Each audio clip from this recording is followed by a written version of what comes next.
Trump a plongé l'Iran dans la panique pendant la nuit en soumettant Téhéran à une pression politique à laquelle le régime ne s'attendait pas.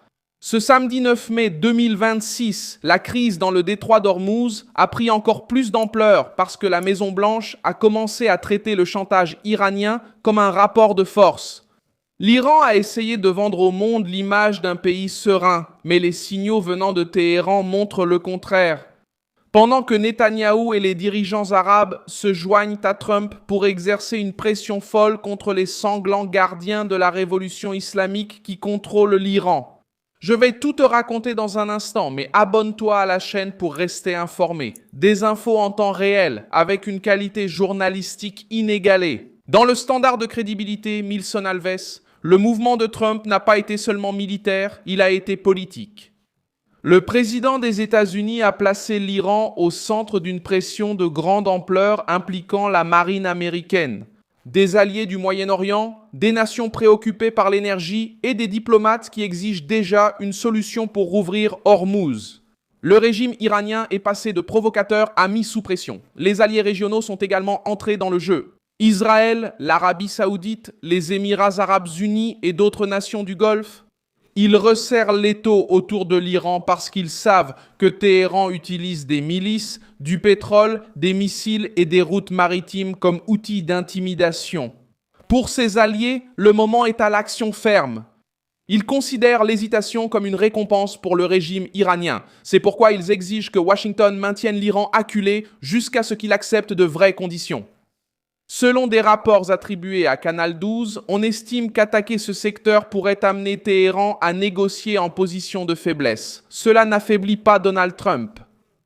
Au contraire, cela montre que la région comprend que le régime iranien ne recule que lorsqu'il perçoit un coup concret. Israël regarde les missiles, les milices et la menace nucléaire. Les nations du Golfe regardent les ports, les bases, le pétrole, les assurances et la stabilité. Le résultat est une pression politique qui s'ajoute au calcul militaire. L'Iran ne fait pas face seulement à Washington, il fait face à une région fatiguée de son intimidation. Cette pression des alliés, en réalité, renforce Trump. Cela montre que la région n'adhère pas à la propagande iranienne. Cela montre que les nations qui vivent près de la menace veulent que les États-Unis dirigent la réponse. Et cela montre que Téhéran a perdu la capacité de se présenter comme une victime isolée. Lorsque plusieurs capitales du Moyen-Orient défendent une position plus ferme contre l'Iran, le discours du régime commence à perdre de sa force en dehors de ses propres frontières. L'Iran a tenté d'utiliser le blocus, mais cela a également révélé un régime entouré de problèmes. Le blocus pèse, la proposition américaine pèse, la pression des alliés, la peur de perdre l'infrastructure énergétique pèse encore plus. Téhéran sait que s'il persiste dans l'escalade, il peut mettre en danger les ports, les raffineries, les bases côtières et la structure même qui soutient son économie de guerre. C'est pourquoi le discours iranien devient plus agressif, non pas parce que le régime est à l'aise, mais parce qu'il doit faire semblant de contrôler la situation devant sa propre base. C'est la différence fondamentale. Trump n'a pas à être constamment présent pour prouver sa force. Lors d'une telle crise, la force politique, c'est aussi laisser l'adversaire réagir sous pression. Téhéran cherche des phrases marquantes, tandis que Washington exige des résultats. L'Iran voulait mettre Trump dos au mur, mais il a fini par devoir expliquer au monde pourquoi il met le commerce mondial en danger. Il dit qu'il veut du respect, mais il menace des navires commerciaux. Il dit qu'il ne craint pas les États-Unis, mais il réagit avec des discours de plus en plus nerveux lorsque Washington renforce le blocus. Ce comportement aide Trump politiquement car il lui permet de présenter l'Iran comme la force déstabilisatrice de la crise. C'est ce piège que la Maison-Blanche a tendu en laissant Téhéran avec peu de bonnes options. L'impact interne pour le régime iranien est également lourd. La population iranienne vit déjà avec l'inflation, l'usure économique, la répression et la méfiance quant à l'avenir. Une crise prolongée en mer peut être présentée par la propagande officielle comme de la résistance, mais dans la vie quotidienne du peuple, cela se traduit par des prix élevés, la pénurie, la peur et l'isolement. Pour les dirigeants de Téhéran, perdre le contrôle du récit interne est aussi dangereux que de perdre du terrain dans le Golfe.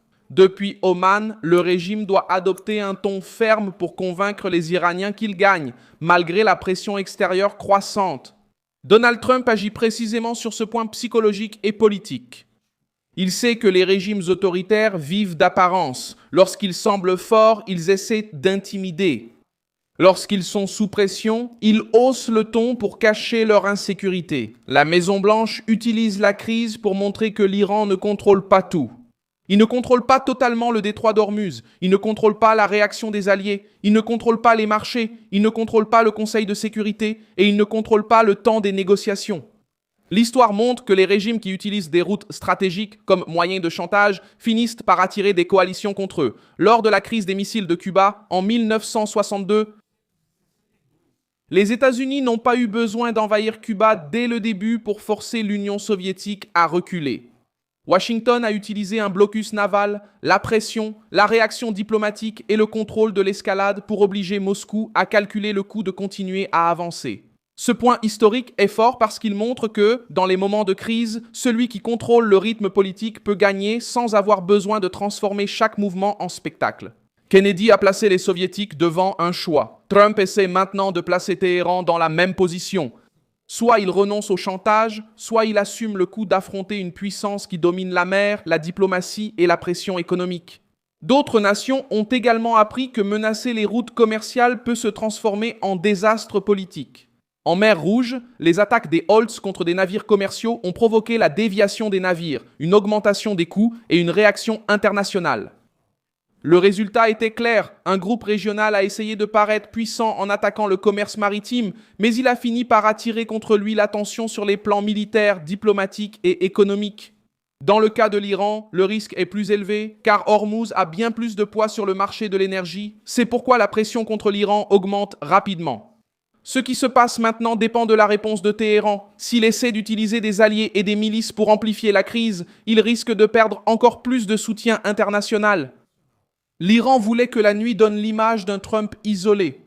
La nuit a montré autre chose. Téhéran entouré de pression, des alliés régionaux demandant de la fermeté et les États-Unis transformant la crise en une confrontation. Un affrontement politique que le régime iranien n'arrive pas à contrôler. Trump fait paniquer l'Iran car il a retiré la crise du terrain de prédilection de Téhéran. Le régime aime la confusion, la menace et la propagande.